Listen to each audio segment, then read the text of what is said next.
My mother's new husband threatened to kill us if she filed for divorce. She filed at 9:14 the next morning. By nightfall, he was standing inside my house unaware that I had spent 17 years as a Navy SEAL.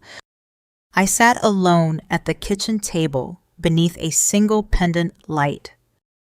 My father's old dive watch rested beside my phone. A white envelope containing my mother's divorce petition lay near my right hand. The call with Detective Noreen Blake remained connected through a concealed earpiece. My mother waited inside the reinforced bedroom at the back of the house. 2 Charleston County deputies watched from an unmarked vehicle beyond the live oaks. No weapon rested on the table. No trap waited behind the door. The cameras were recording. At 10:23, the back lock turned.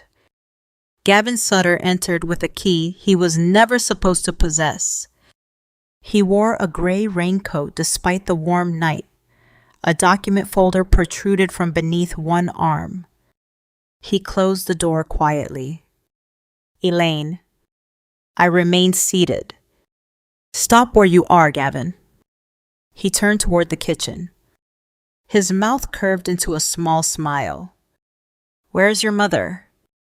She does not want contact with you. She is my wife. She filed for divorce this morning. His expression hardened. I know what she filed. You were served with a protection order at 4:12. That piece of paper does not decide where I can speak to my wife.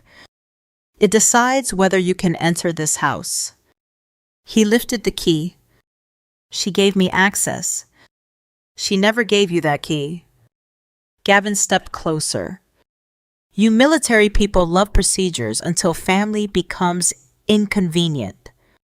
Do not move any farther. He glanced at my empty hands. Your mother said you pushed papers for the Navy. That is what I allowed her to believe. He laughed. You wear tactical clothes at your little boating school and expect people to be impressed. I'm not asking you to be impressed. Then move away from the hallway. No. His voice dropped. I warned both of you what would happen if she filed. The words entered the room clearly. Detective Blake heard them. The deputies heard them. 3 cameras preserved them. I kept my breathing slow. This house is recording Gavin. I do not care. You should. He placed the folder on the counter. Tell Elaine to come out and sign these, then I leave. What are they? Documents correcting a misunderstanding. You threatened to kill her. She became emotional. You struck her. She fell. You took her money. I managed our finances. You entered my home after receiving a protection order. He looked toward the hallway. Elaine, come out now. My mother did not answer. Gavin moved 1 step closer. I stood. He smiled again. What are you going to do, desk officer? I spent 17 years as a Navy SEAL. His smile paused. I continued before he could turn that fact into a challenge. But my training is not why you are losing tonight. I touched the phone. Your own words are. Gavin looked toward the windows. The kitchen door opened behind him. 2 deputies entered with Detective Blake. Gavin Sutter, keep your hands where we can see them. He turned quickly. Claire tricked me, he began to say. Detective Blake stopped him. Do not reach for the folder. I came to reconcile with my wife. You violated a served protection order and entered with an unauthorized key. She invited me. The bedroom door remained closed. My mother had followed the plan. She did not come out to argue. She did not try to prove anything. The deputies secured Gavin without my touching him. As they guided him toward the door, he looked at me.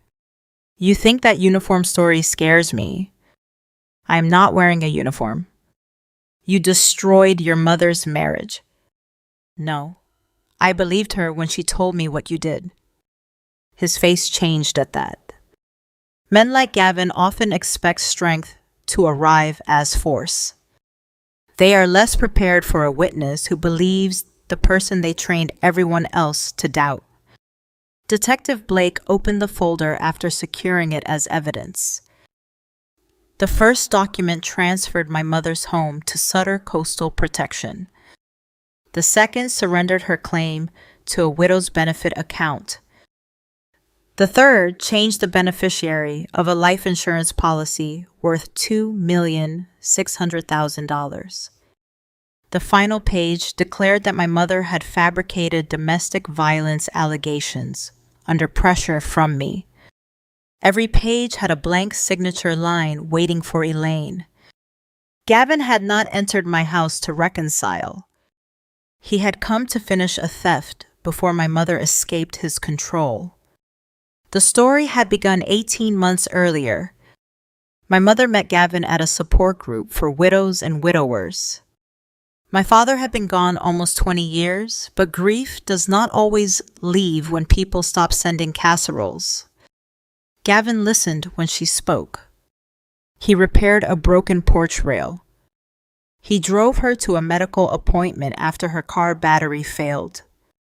He remembered the anniversary of my father's death. At first, I wanted to like him. My mother had spent years caring for everyone except herself. Gavin made tea without asking. He carried groceries. He spoke gently in public. 6 months after the wedding, the small changes began. He combined their bank accounts because separate finances showed mistrust. He installed a family safety application on her phone. He redirected household mail to his office. He replaced the locks and said the old ones were unreliable. When I called, he often answered, "Your mother is sleeping. Your mother has a headache. Your mother does not need another military lecture." I asked Elaine whether she wanted the tracking software removed. She smiled too quickly. Gavin worries about me. Do you want it? It makes him feel better. That was not an answer. The first bruise appeared on her wrist. She said she had struck a cabinet. The second appeared near her shoulder. She said she slipped carrying laundry. Then I found a pearl earring beneath her kitchen table. The post had been bent. A small smear of dried blood marked the clasp. "Mom, what happened?" My sweater caught it. "Your ear is bruised?" I pulled too hard. Gavin entered before she could say more. He picked up the earring. Elaine has become clumsy. My mother looked at the floor. Gavin looked at me. Your military experience makes you suspicious of ordinary accidents. My military experience taught me to compare injuries with explanations. He laughed. You trained people on ships, Claire. You did not investigate families. He believed I had worked in maritime analysis. That was the story I gave my mother when I entered naval special warfare. My father had died during a Navy aviation accident when I was 16. Elaine spent years expecting every telephone call to bring another uniformed officer to her door. When I joined the Navy, I promised her I would choose safe work. I did not keep that promise. I completed selection and served in missions involving maritime interdiction, hostage recovery, ship protection, and partner force training. Most details remain things I could not discuss. Even after retirement, I let my mother believe I had worked behind secure desks. I told myself I was protecting her. In truth, I also feared what would happen when she realized how many years I had lied. Gavin saw only the lie. He assumed my silence meant I had nothing worth hiding. The financial changes became visible before the violence did. My mother stopped using her own credit card. She began asking Gavin before buying groceries. A property tax notice disappeared from her desk.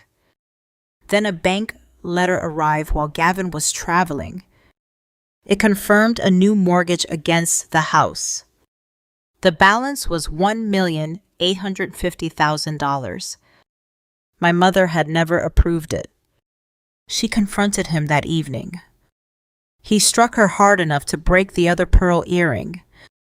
Then he told her the money had saved his company. When she said she would call an attorney, he took her phone. "If you file for divorce," he said, "neither you nor your daughter will live long enough to regret it." A home assistant in the kitchen had been activated earlier when Gavin asked it to play music. The device stored the exchange in its voice history. My mother recovered the recording while he slept. She came to my house before sunrise with one overnight bag and the broken earring inside a paper envelope. "I think he will kill me," she said. I did not ask why she had stayed. I did not tell her she should have left sooner. I said, "I believe you." At 9:14, she filed for divorce. Her attorney requested emergency protection, a freeze on property transfers, and preservation of financial records. Detective Blake copied the recording. She helped us establish a safety plan. My mother moved into the rear room of my house. We replaced her phone, but investigators kept the original active to monitor the tracking application Gavin had installed. That was how we learned he knew her location. The protection order was served at 4:12. At 6:38, Gavin created the documents he later carried into my kitchen. At 7:10, he messaged his chief financial officer. "Once Elaine signs tonight, the house and policy are secured. The daughter is harmless." At 8:40, he removed financial files from his company office. At 10:23, he used the copied key. After his arrest, Gavin claimed I had lured him inside and attacked him. The recordings showed otherwise. I never approached him. I never touched him. I repeatedly ordered him to stop. He provided the threat, the entry, the documents, and the admission. Detective Blake turned the final paper toward me. The life insurance amendment named Gavin's struggling company as beneficiary. My mother had believed the policy still protected me and a local children's charity. "He did not come to reconcile," Detective Blake said. "No." I looked toward the closed bedroom door, where my mother still waited. "He came to finish the paperwork before she could survive him." The police took Gavin away shortly after midnight. My mother remained inside the safe room until Detective Blake confirmed the house was secure. When Elaine finally stepped into the kitchen, she stared at the empty space where Gavin had stood. Then she saw the folder on the counter. What did he bring? "Documents transferring the house, your widow's account, and the insurance policy." Her face tightened. "He wanted me to sign those tonight." "Yes." She touched the broken pearl earring in her pocket. I thought the threat was about stopping the divorce. It was also about stopping the financial freeze. Detective Blake offered us a private interview room at the station. The walls were pale gray. A paper cup of coffee cooled between my mother's hands. I placed my Naval Special Warfare Challenge coin on the table. Elaine looked at it without touching it. "What is that?" "There is something I should have told you years ago." She raised her eyes. I was not only a maritime analyst. Her fingers tightened around the coffee cup. "I served in Naval Special Warfare." "What does that mean?" "I was a Navy SEAL." The room became very quiet. My mother looked at my face as though she were searching for the daughter she thought she knew. How long? 17 years. You went on operations. Yes. Dangerous ones. Yes. Her eyes filled. You promised me you would choose safe work. I know. You let me believe you worked behind a desk. I thought hiding the danger would protect you. She stood and walked toward the window. For several minutes, she said nothing. I did not ask her to understand quickly. I had taken years of fear away from her by replacing it with a lie. Good intentions did not change that. Finally, she turned. Were you waiting for Gavin because you knew how to hurt him? No. Were you afraid you might? I knew I could control the room if I had to. That was exactly why I made sure the police controlled the arrest. She looked at the challenge coin. Why did you not tell me after you retired? Because every year made the truth harder to explain. Elaine returned to the table. Secrets do not always protect love. Sometimes they only make fear choose the wrong shape. I'm sorry. She sat beside me. Tonight you did not save me because you were a SEAL. I waited. You saved me because you believed me. That was the sentence that broke me. I had crossed oceans without crying. I had sat through casualty briefings with my hands locked together beneath the table. But when my mother said I believed her, I lowered my head and wept. Retired Master Chief Jonah Ames arrived before sunrise. He had served beside me during my final operational years and now trained local officers in emergency response. He brought my father's old dive watch, which I had left on the kitchen table. He set it beside the challenge coin. You do not have to carry every perimeter yourself, he said. I know. No, you understand the words. That is different. Elaine studied him. Did you know what she really did? Yes, ma'am. Did everyone know except me? Only those who needed to. That answer is not comforting.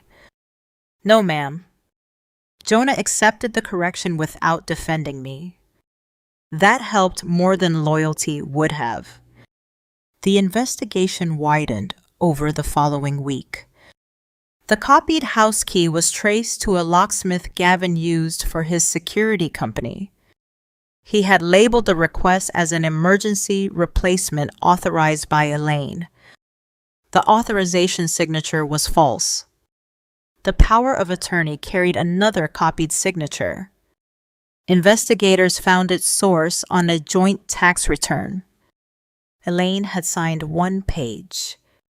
Someone scanned the signature and placed it on 6 financial documents. The mortgage against her house was not $1,850,000 in available cash. Fees and penalties had increased the obligation to nearly $1,900,000. More than $420,000 left her widow's account. The transfers moved through 2 business accounts before paying Gavin's overdue suppliers, payroll taxes, and private debts. His company had been failing for almost 2 years. The life insurance policy had also changed. The original beneficiaries were me and a children's literacy charity where my mother volunteered. Gavin replaced both with Sutter Coastal Protection. The company would receive $2,600,000 upon Elaine's death. The insurer approved the change based on the forged power of attorney. Detective Blake showed us the application. My mother's birth date was wrong. Her former address was wrong. The signature looked correct because it had been copied perfectly. Elaine pressed one finger against the page. He knew I would never agree. That is why he did not ask, I said. The tracking application on her phone gave Gavin more than location data. It copied messages, call records, and calendar appointments. He knew when she met her attorney. He knew when the emergency protection request was filed. He knew when she arrived at my house. He had also used administrative access from his security company to hide the application from the phone screen. Gavin once told Elaine the software protected older people from getting lost. It was never designed to protect her. It was designed to make leaving visible. His office computers contained another message. Divorce freezes everything. Get her signature before the daughter starts asking military questions. A second message described me differently. Claire is trained to follow orders, not challenge men with real money. Jonah read that line and shook his head. He confused silence with obedience. So did I, my mother said. We did not celebrate the evidence. Every confirmed document meant another moment when Gavin had looked at Elaine, smiled, and chosen deception. Through her attorney, my mother offered a controlled settlement. She would not demand public release of every company record. She would not claim Gavin's second property. She would accept a prompt divorce if he canceled the mortgage, returned the stolen funds, restored the insurance beneficiaries, and admitted violating the protection order. The offer was not surrender. It was a test. If Gavin wanted separation, he had a path. If he wanted control, he would reveal it. His answer arrived 2 days later. He sent what he called a reconciliation agreement. The document claimed Elaine had voluntarily approved the mortgage transfer's insurance change and his visit to my house. It said she had invited him there to resolve a misunderstanding. It also stated that she had never feared him. The date printed at the top was 6 months earlier. A message from Gavin accompanied it. Sign this and I will tell the prosecutor you were never afraid. The digital examiner reviewed the file. It had been created inside the detention facility after Gavin's attorney received our settlement offer. The author field displayed Gavin's personal account. The language copied sections from the documents seized in my kitchen. He had turned coercion into a draft and expected a false date to make it history. Elaine read the message once. He still thinks fear means I will obey. What do you want to do? I want the court to see it.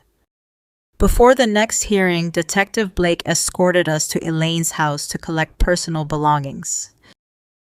The rooms looked familiar, but the silence felt altered. Gavin's shirt still hung inside the closet. His coffee mug remained beside the sink. Control often leaves ordinary objects behind. My mother opened a drawer and found the matching pearl earring. One earring was bent and blood-stained. The other was perfect. She placed them together on the dresser. Do you want to bring them? I asked. No. They belong to Grandma. I know. She touched the unbroken pearl. I spent too long trying to make the pair look complete. You do not have to wear what survived the wrong way. Elaine packed family photographs, her old lesson plans, and a quilt my father had given her. She left the earrings behind. At the hearing, Gavin claimed he had gone to my house by invitation. He said the folder contained a peaceful agreement prepared long before the divorce. He accused me of using military training to create a confrontation. Judge Audrey Chen opened the protection order. It had been served at 4:12 that afternoon. Then she opened the document metadata. The agreement was created at 6:38 that evening. She looked at Gavin. If Mrs. Sutter invited you to sign an existing agreement, why was that agreement created more than 2 hours after you were legally ordered not to contact her? Gavin turned toward his lawyer. My attorney prepared it. Judge Chen examined the author field. Then why does your personal account appear as the author? No one answered. She turned to the final page. And why does a document described as reconciliation transfer her house widow's account and insurance policy to your control? Gavin's lawyer requested time to explain. Judge Chen placed the agreement beside the copied key and the serve protection order. A person seeking reconciliation does not usually enter with an unauthorized key and documents removing every major asset from the other spouse. Gavin looked at my mother. For the first time, she did not look away. The court had not reached its final ruling. But the story that he came in peace had already been destroyed by the time printed on his own document. The final hearing began 3 weeks later. Gavin entered wearing a navy suit and the expression of a man who believed confidence could replace consistency. His attorney described him as a frightened husband who had entered my home to save his marriage. He claimed my mother had invited him. He claimed the copied key belonged to him. He claimed the documents in his folder were voluntary financial agreements. Then he claimed I had used my military background to create a staged arrest. I listened without reacting. When Judge Audrey Chen asked whether I wished to respond, I stood. Your Honor, I am not asking this court to believe me because I served as a Navy SEAL. Gavin looked toward his attorney. I am not asking the court to assume I can read his thoughts or predict his intentions. His shoulders relaxed. I am asking the court to review the time he received the protection order, the time he created the documents, the key he used, the words he spoke, and the assets he tried to take. Judge Chen turned toward Gavin. Mr. Sutter, was the protection order served on you at 4:12 that afternoon? Yes. Did it prohibit direct contact with your wife? My understanding was that emergency family discussions were still possible. The judge looked at the signed proof of service. That exception does not appear here. Gavin said nothing. Did Mrs. Sutter invite you to Colonel Dalton's home? Yes. Did she give you the key? She had provided household access before. Judge Chen placed the locksmith record beside the copied authorization. The locksmith states you requested a duplicate under a signature now identified as false. Gavin shifted in his chair. Judge Chen continued. If you entered peacefully by invitation, why did you use a copied key, violate a served protection order, and carry documents transferring every major asset away from your wife? His attorney objected that the question combined disputed facts. Judge Chen separated the papers into 3 neat stacks.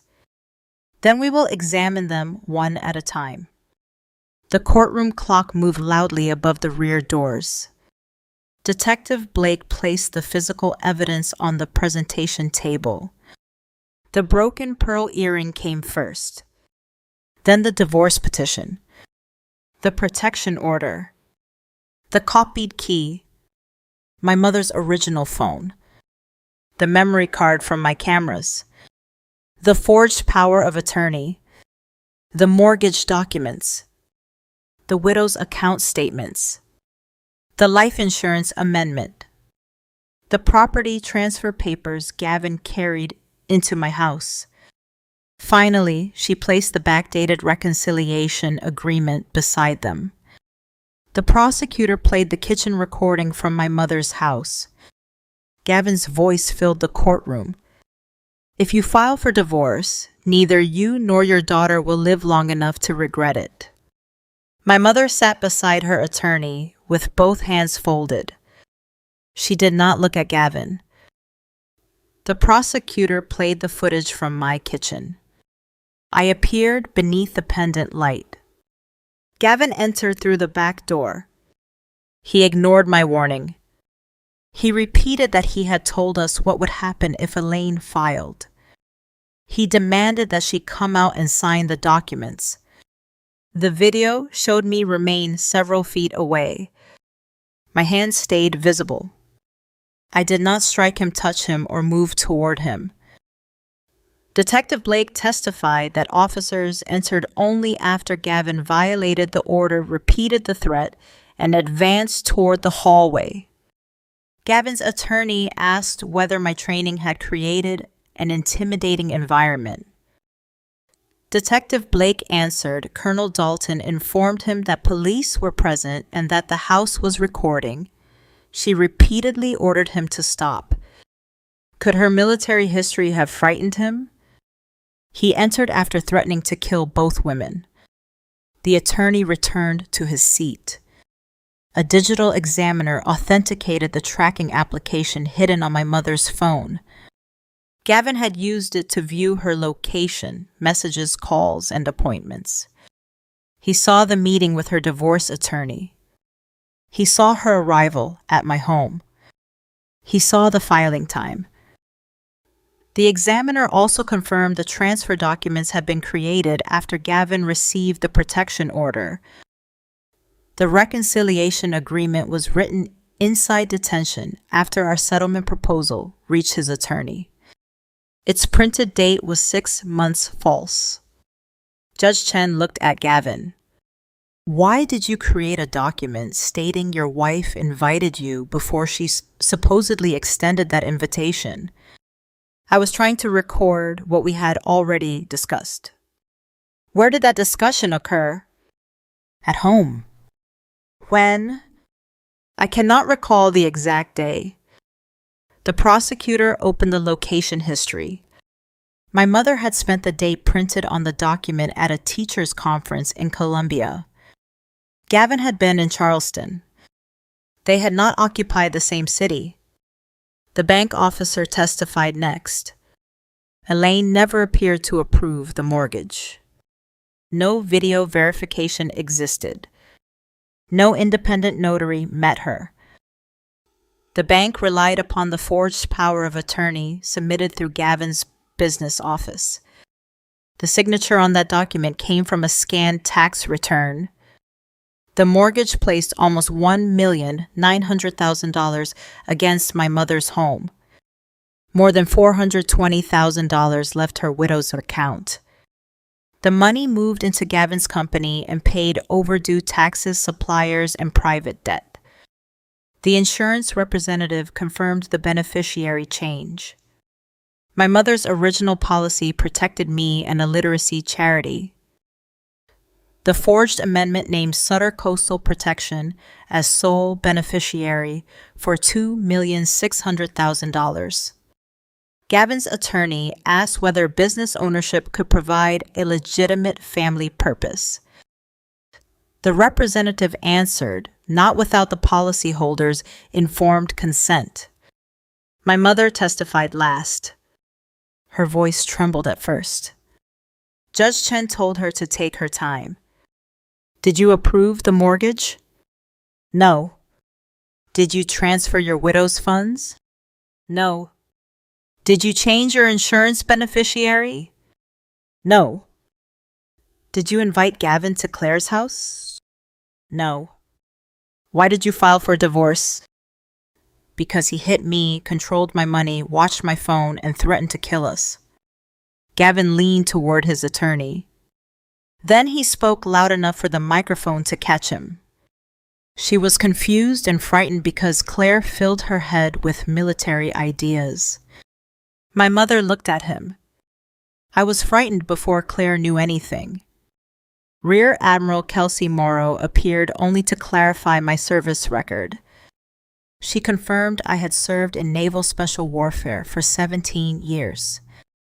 She also confirmed I held no law enforcement authority that night and had not participated in the arrest.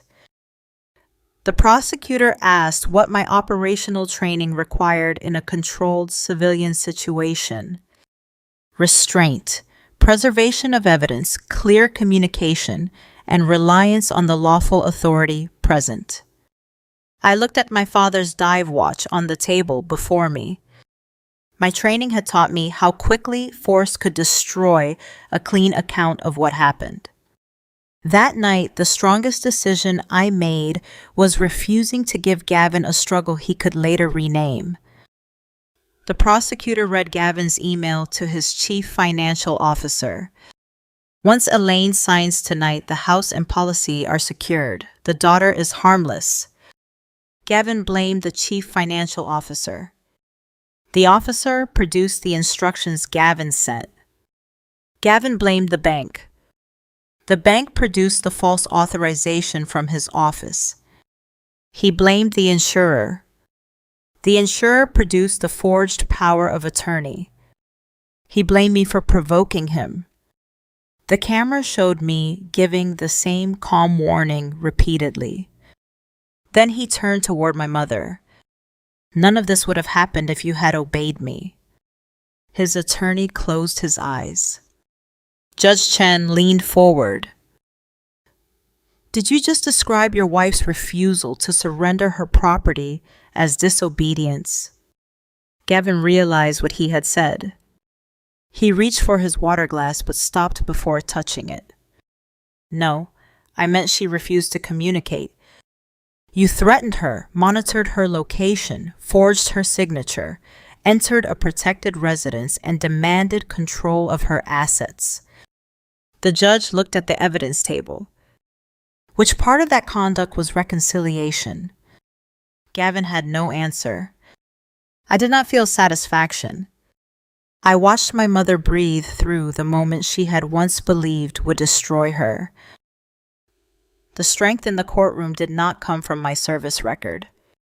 It came from Elaine filing the petition after Gavin warned her not to.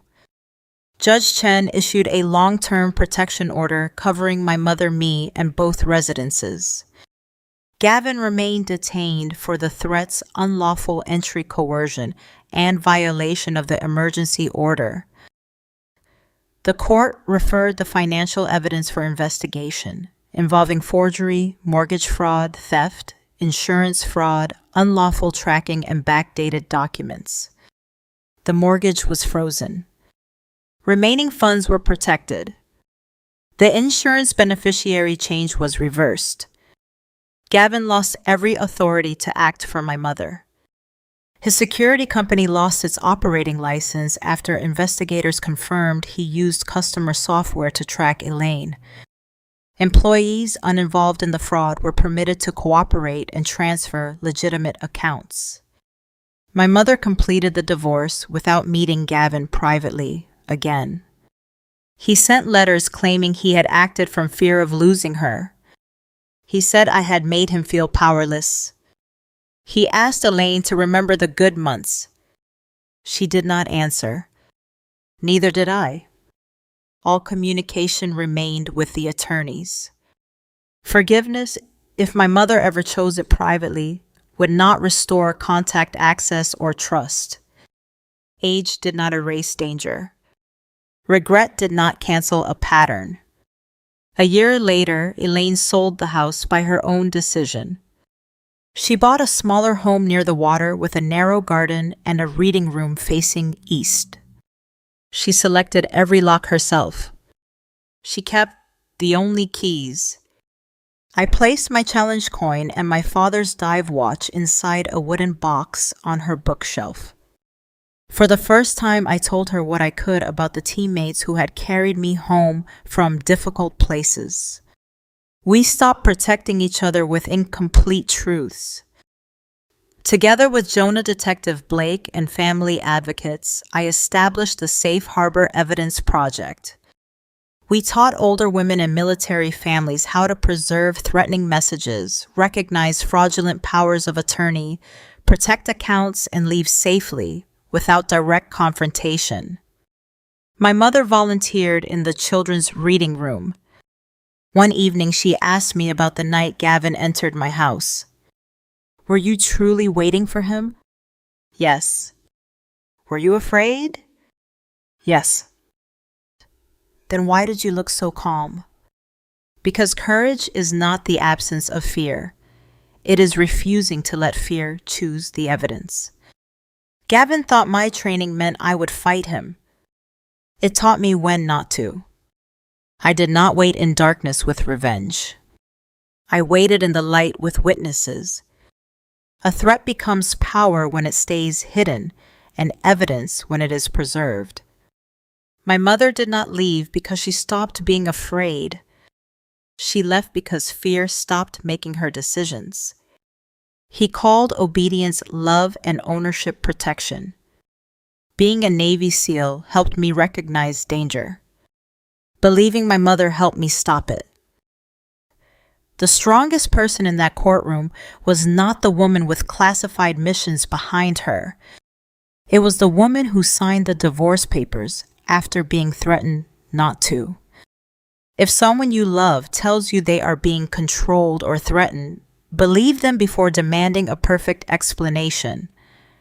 Preserve what can be verified, involve trained professionals, and do not let pride turn safety into a private confrontation.